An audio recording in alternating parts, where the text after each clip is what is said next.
Hello friends, Brandy here with Falcon Healing Arts, where I help you achieve holistic wellness in body, heart, mind, and spirit. And today I want to talk to you about one of the most common conditions we see in traditional Chinese medicine, which is called stagnation.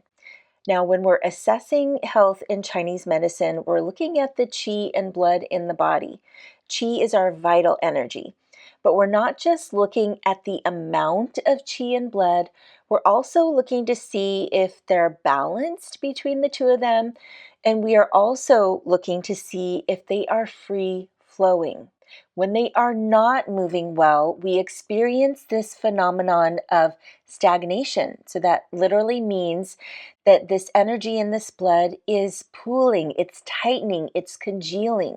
And this will show up not just in the body, but again, in the mind, in the heart, and also with the spirit. I bring this up now because we're approaching the spring equinox. And here in California, we experience it very early. It's been weeks now that we're feeling the energy rise. We're feeling that there is more movement and the sense of renewal. So wanting to start things new, there's this excitement that's bubbling up inside of many of us. But with others, they may have a harder time transitioning into this season. They may be stuck in that energy of winter that is slow and internal.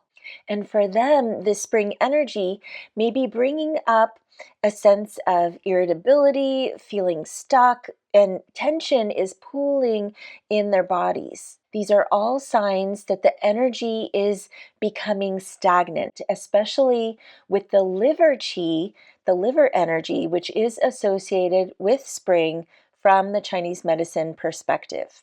With liver qi stagnation, the energy not only becomes more held, but it can feel like it is uprising. And some people may even get a sense of heat or fire that comes from that. And so digestion may start to slow, but you may even experience constipation. You may get headaches as the energy rises, tense shoulders and neck, again, because the energy is up. These symptoms are also aligned with premenstrual syndrome, PMS, which is associated with the liver qi too. And so that may become worse when we have more stagnation.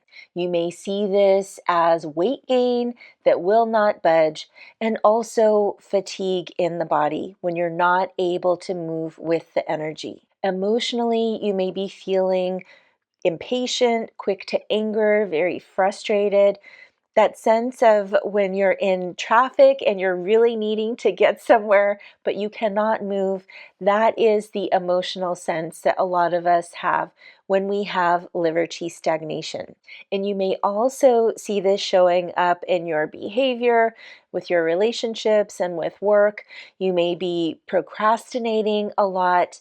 It may be harder to relate to others, to have compassion for others when you're so wound up with your own tense energy. You may find that a lot of clutter is accumulating in the home, so seeing stagnation there. And you may also be having a hard time making decisions, which the gallbladder is usually really good with, but here the liver and gallbladder, when the energy is impaired, that may be more challenging. And liver qi stagnation is not just a Chinese medicine phenomenon with the energy.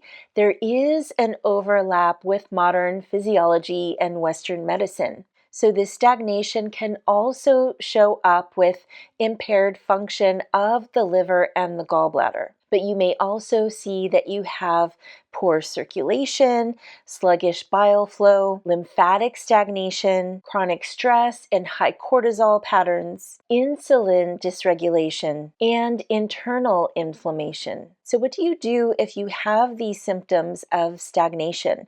The Chinese medicine approach is to work with the energy level because, again, when we're working with the energy, this affects all the other aspects of the self. It brings them into balance. And we can do this quite effectively with acupuncture, acupressure, and massage. We can also support the health of the liver and gallbladder organs and channels with herbal formulas and also eating a diet that's appropriate for the season and your constitution. And if you want to learn more about that, you can watch this video that I'm going to put a link to in the description below on spring health tips from the Chinese medicine perspective. Gentle movement will also get this energy flowing. So walking, skating, doing qigong or tai chi, swimming, and gentle yoga are all wonderful activities to move and smooth the qi.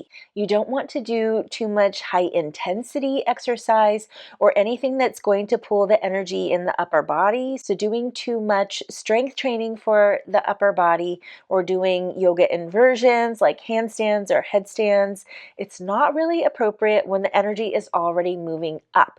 So you want to be doing a lot of grounding exercises, emphasizing using the legs, grounding your energy through the legs and feet.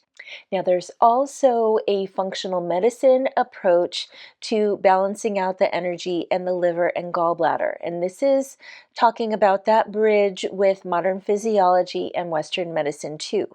Many of you know that we're living in a time where environmental toxins are at an all-time high.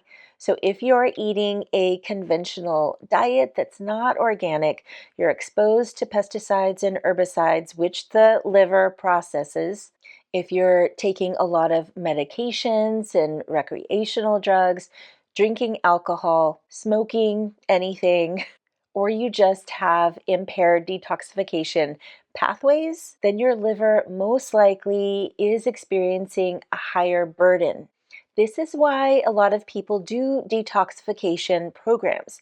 They are needed, they do work, and I do recommend them. In fact, I have one, and I'll be talking to you more about this soon. But I would not start there. Again, I would start with just working with the energy first. See if adjusting your diet, your movement is enough to help the body naturally start to clear, because you will be experiencing greater relief, not just in the body, but again, with your emotions, with your mental and spiritual health too. And then over the next few weeks, I will be doing a deeper dive into the functional medicine approach. And we'll look into the hair tissue mineral analysis, the GI map, and the organic acids test, which will help us understand what is happening internally. Until then, let me know if you have any questions in the comments below. I look forward to answering them. Let me know if you liked this video by giving me a thumbs up. Please share it with a friend who could use the support. Well wishes to you, friend. I look forward to connecting with you again soon.